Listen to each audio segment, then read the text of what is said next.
واقعات تو اتنے ہیں کہ اگر واقعات کی تفصیل میں مرنے والا زندہ کیسے ہوتا ہے، اگر اس تفصیل میں جا کر کے آپ کو واقعات سنانا شروع کیا جائے اور کوئی بھی عالم ربانی آپ کو سنانے لگے تو کئی راتیں 2-2 گھنٹے کی ختم ہو جائیں گی، واقعات ختم نہیں ہوں گے۔ اور ایسے واقعات جو صرف کتابوں میں نہیں، جسے ہزاروں نے دیکھا، جسے ہزاروں نے دیکھا۔ صحابی رسول کا 1933 کا واقعہ موجود ہے۔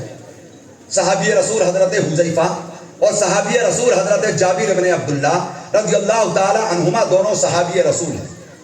1933 کا واقعہ، شاہ فیصل کا زمانہ اور عرب کی یہی دھرتی ہے۔ یہ اخبار اور میڈیا کا زمانہ تھا، پہلے کے زمانے نہیں، ابھی 1933۔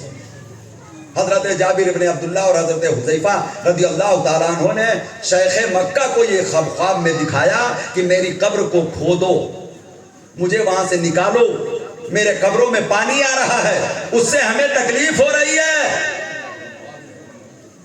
اس سے ہمیں تکلیف ہو رہی ہے۔ مختصر یہ ہے، تمام واقعات کا نچوڑ یہ ہے کہ شاہ فیصل نے مفتی اعظم سعید النوری سے فتویٰ لیا قبر کو کھودنے کے لیے، اور پھر اس کے بعد تاریخ مقرر کی گئی، اور تاریخ ایسی مقرر ہوئی جس میں حجاج کرام حج کر رہے ہوتے ہیں تو حاجیوں نے ہنگامہ کر دیا، ہم بھی صحابی رسول کی زیارت کریں گے، تاریخ کھسکائی جائے،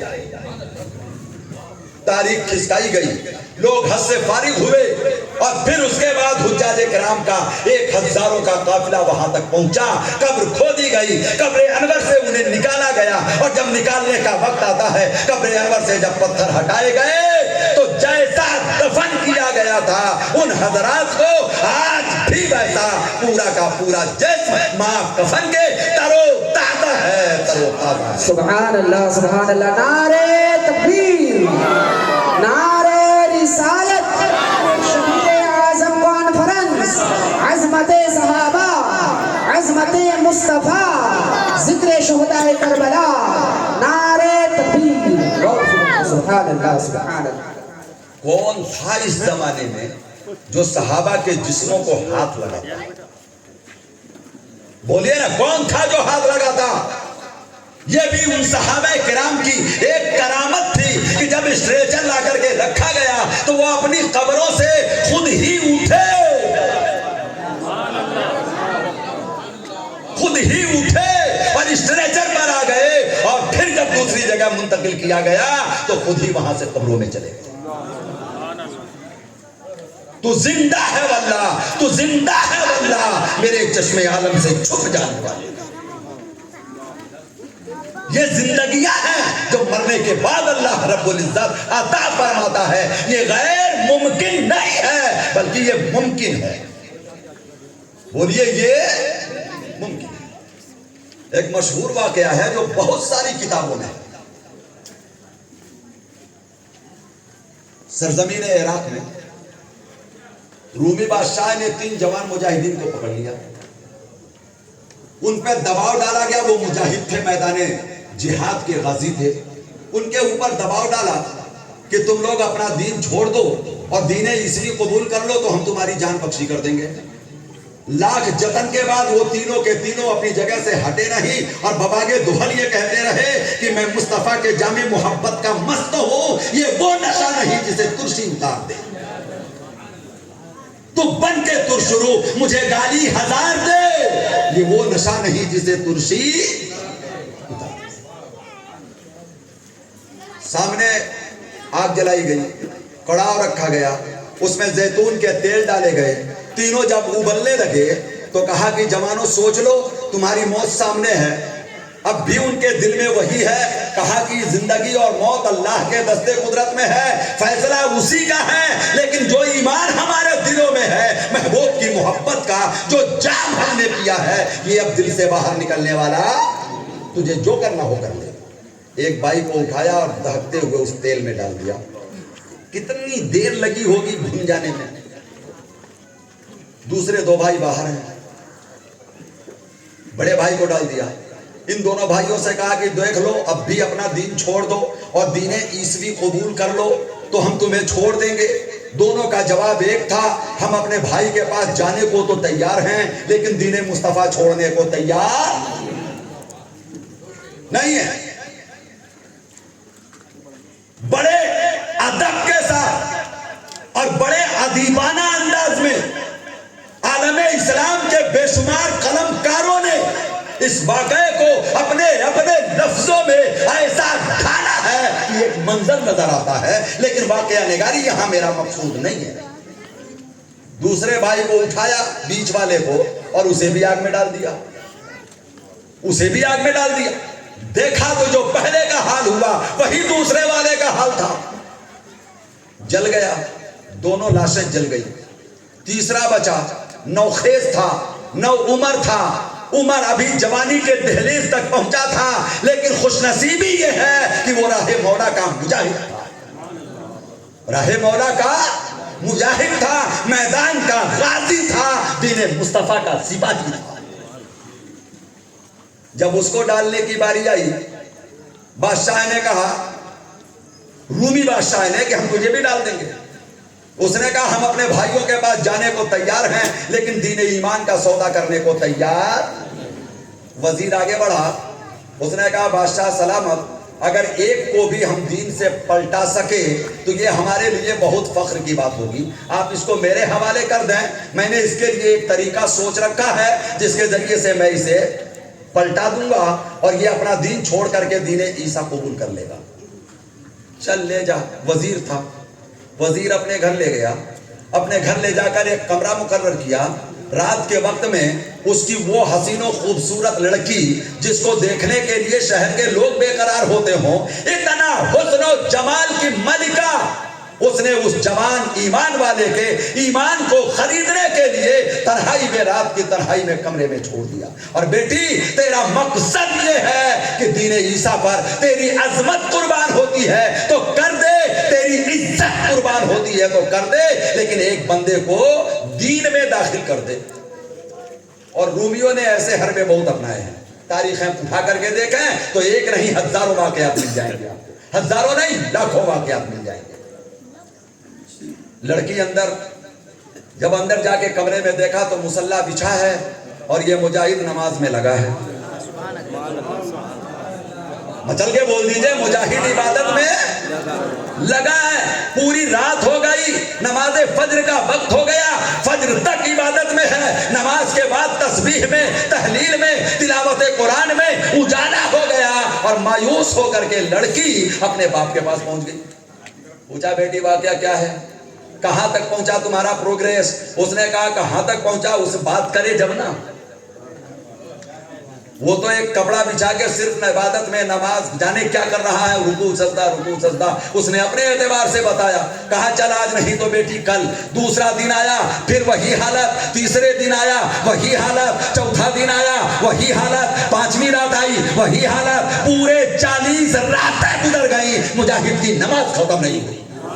سبحان اللہ, سبحان. مجاہد کی نماز, بولیے مجاہد کی نماز نہیں ختم ہوئی. جب 40 دن پورے ہو گئے تو یہ ایک چلہ ہے. اس سراپا نے آئی تھی اسے اپنا بنانے, خود اس کا ہو گئی. سبحان اللہ. کیا ہوا؟ خود اس کا ہو گئی. اتنی متاثر ہوئی, کہنے لگی ہے جوان کم سے کم سر تو گھما, میری طرف دیکھ تو صحیح اور یہ بتا دے کہ یہ کیسا عشق ہے اور کیسا جنون ہے اور کس کا پیار ہے جس میں تو رات اور دل لگا ہوا ہے اور مجھ جیسی حسینہ پر نظر اٹھا کے نہیں دیکھتا. تو جواب دیتا ہے یہ عشق مصطفیٰ ہے, یہ میرے محبوب کا عشق ہے, یہ میرے نبی کا عشق ہے, یہ میرے رسول کا عشق ہے. میں اللہ کے محبوب کے محبت کا شہدائی ہوں. ساری دنیا کی محبتیں ایک طرف, آقا نبی کریم کی محبت ایک طرف. سبحان اللہ, سبحان اللہ. نعرے تکبیر, نعرے رسالت, شہید